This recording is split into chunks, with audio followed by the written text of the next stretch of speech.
फातिमा की रानी माँ, प्रभु यीशु की माँ, आसरा तू ही है माँ।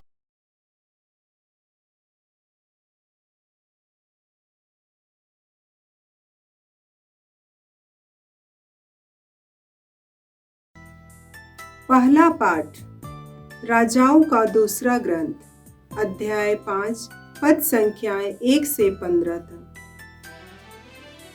अराम के राजा के सेनाध्यक्ष नामन को अपने स्वामी का सम्मान तथा कृपा दृष्टि प्राप्त थी, क्योंकि प्रभु ने नामन द्वारा अरामियों को विजय दिलाई थी। वह महान योद्धा था, किंतु कोढ़ी था। अरामी छापामार किसी समय इस्राएल के देश से एक कन्या को उठाकर ले आए थे और वह नामन की पत्नी की दासी बन गई थी। उसने अपनी स्वामिनी से कहा, ओह, यदि मेरे स्वामी समारिया में रहने वाले नबी से मिल जाते तो वह उन्हें कोढ़ से मुक्त कर देते। नामन ने अपने स्वामी को बताया कि इस्राएली कन्या ने क्या क्या कहा है। इस पर अराम का राजा बोला, तुम वहां जाओ, मैं तुम्हें इस्राएल के राजा के नाम एक पत्र दूंगा।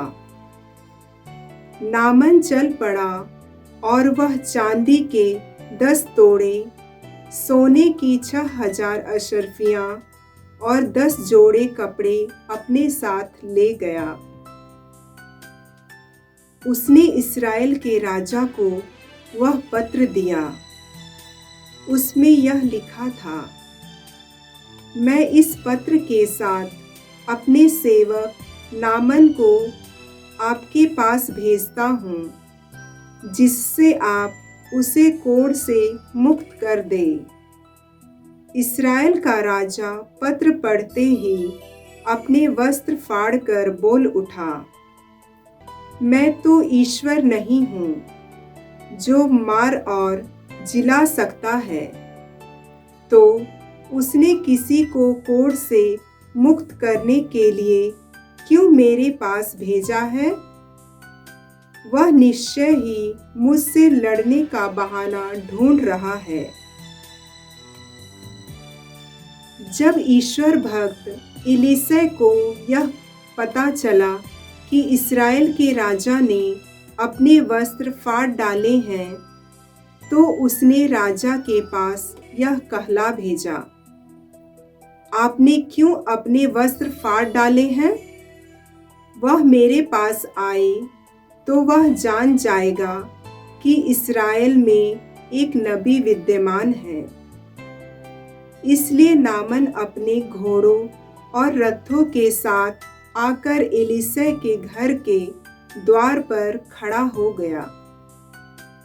एलीशा ने उसे यह संदेश कहला भेजा, आप जाकर यरदन नदी में 7 बार स्नान कीजिए, आपका शरीर स्वच्छ हो जाएगा और आप शुद्ध हो जाएंगे।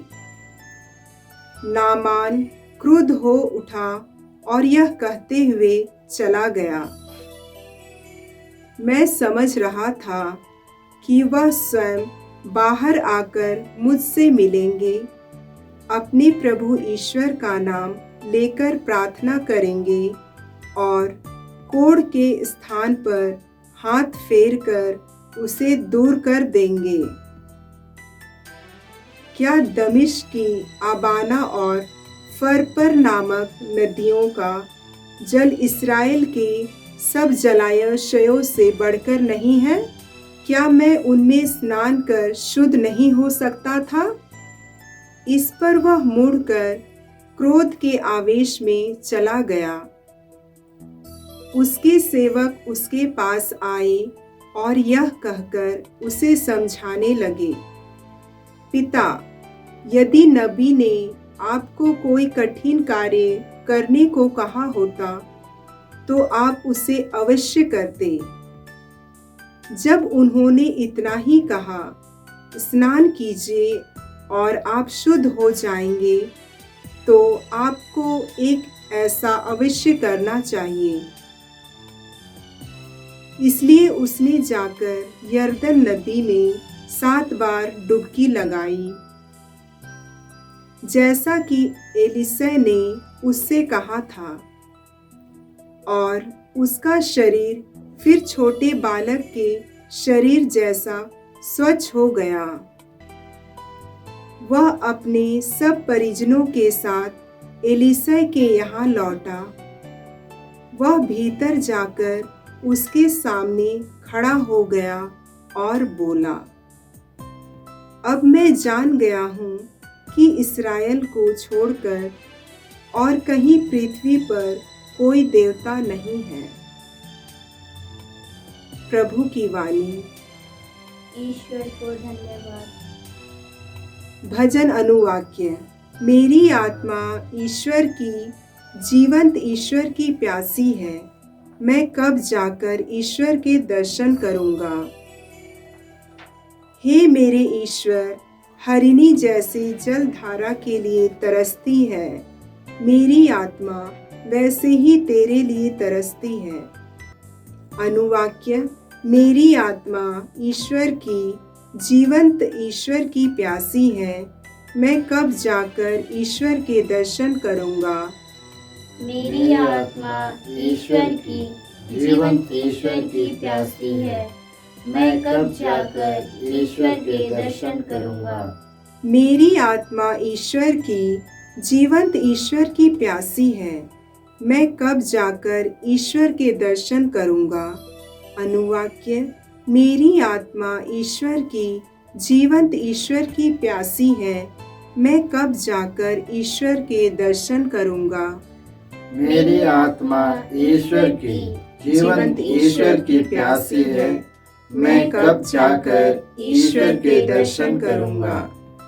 अपनी ज्योति और अपना सत्य भेज दे। वे मुझे मार्ग दिखाए और मुझे तेरे पवित्र पर्वत तक, तेरे निवास स्थान तक पहुंचा दे। अनुवाक्य। मेरी आत्मा ईश्वर की, जीवंत ईश्वर की प्यासी है। मैं कब जाकर ईश्वर के दर्शन करूंगा। मेरी आत्मा ईश्वर की, जीवंत ईश्वर की प्यासी है। मैं कब जाकर ईश्वर के दर्शन करूंगा। मैं ईश्वर की वेदी के पास जाऊंगा, ईश्वर के पास जो मेरा आनंद है। मैं बीना बजाकर अपने प्रभु ईश्वर की स्तुति करूंगा। अनुवाक्य। मेरी आत्मा ईश्वर की, जीवंत ईश्वर की प्यासी है। मैं कब जाकर ईश्वर के दर्शन करूंगा। मेरी आत्मा ईश्वर की, जीवंत ईश्वर की प्यासी है। मैं कब जाकर ईश्वर के दर्शन करूंगा। जय घोष। प्रभु ही मेरा आसरा है। मैं उसकी प्रतिज्ञा पर भरोसा रखता हूँ। दया सागर प्रभु उदारता पूर्वक मुक्ति प्रदान करता है। प्रभु आप लोगों के साथ हो और आपकी आत्मा के साथ।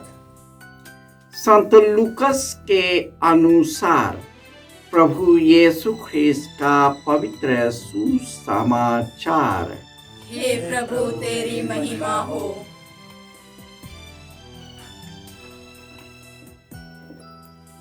अध्याय 4 पद संख्याएं 24 से 30। यीशु ने नाजरत आकर सभागृह में लोगों से कहा, मैं तुमसे कहे देता हूं, अपनी मातृभूमि में नबी का स्वागत नहीं होता।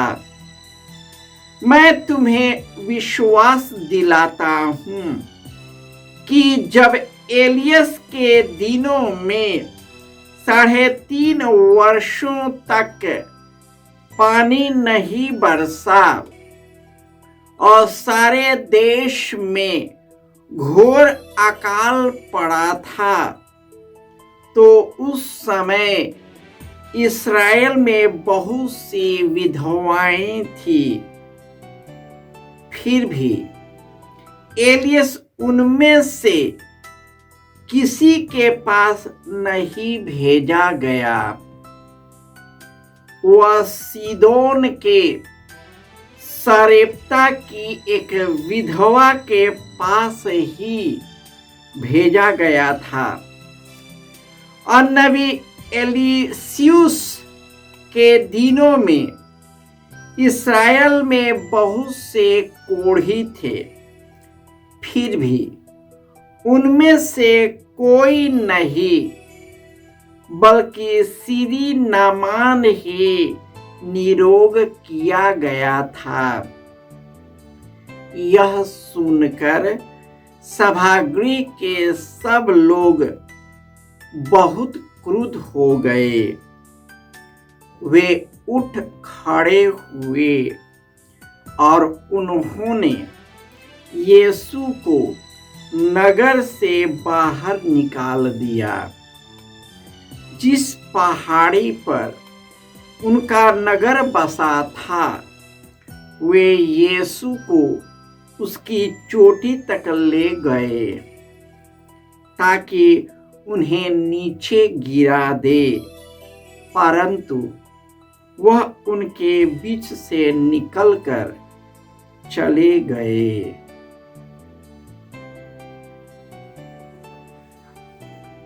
यह प्रभु का सुसमाचार है।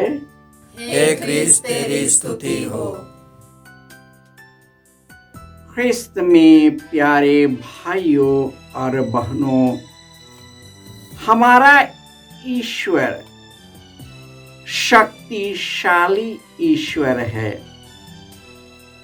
वह सबों पर दया करता है जो विश्वास और भरोसे के साथ उसके पास आता है,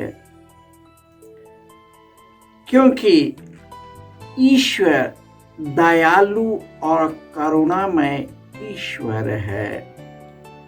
वह अपने भक्तों के प्रति दयालु है। आज के पहले पाठ में हमने सुना कि आराम के राजा का सेनाध्यक्ष नामान वह विजेता होकर लौटा, परंतु उसे कुष्ठ रोग था और वह एलीशा के पास आया। उसके पहले इस्राएल का राजा को पता चला कि नामान जो राजा का सेनाध्यक्ष है वह आ रहा है। वह डर गया, कांप गया। लेकिन एलीशा ने राजा से कहा, आपको घबराने की बात नहीं, क्योंकि वह मेरे पास आ रहा है। और ईश्वर ने उसी गैर यहूदी आराम के राजा सेनाध्यक्ष नामान पर कृपा प्रदान करता है। शुरुआत में जब वह जाता है तो क्रुद्ध हो जाता है। वह सोच रहा था कि एलीशा उसके सिर पर हाथ रखेगा, प्रार्थना करेगा और वह चंगा हो जाएगा। उसने एक बात कहा, तुम जाकर यर्दन नदी में 7 बार डुबकी लगाओ। यही उससे कहा और वह वहां से क्रुद्ध होकर चला गया। परंतु उसके सेवक ने उससे समझाया और उसने कहा, आपको तो बड़ा काम करने के लिए उन्होंने नहीं कहा, आप उसमें 7 बार डुबकी लगाइए और इस प्रकार आप चंगे भी हो जाएंगे। और उसके कहने से वह गया और 7 बार डुबकी लगाया और उसका कोढ़ चंगा हो गया।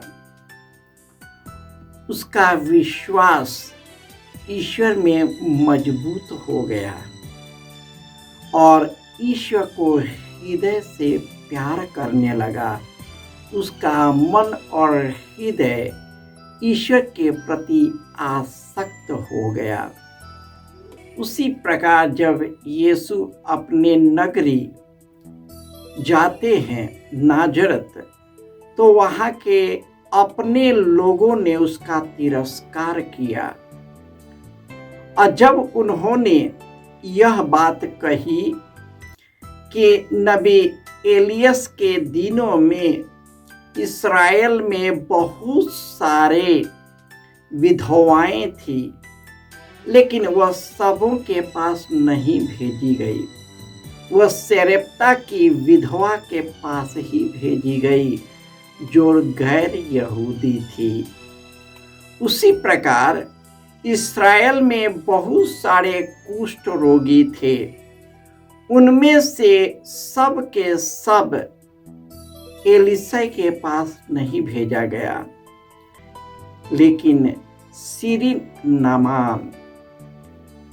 इस प्रकार हम देखते हैं कि ईश्वर किसी के साथ भेदभाव नहीं करता।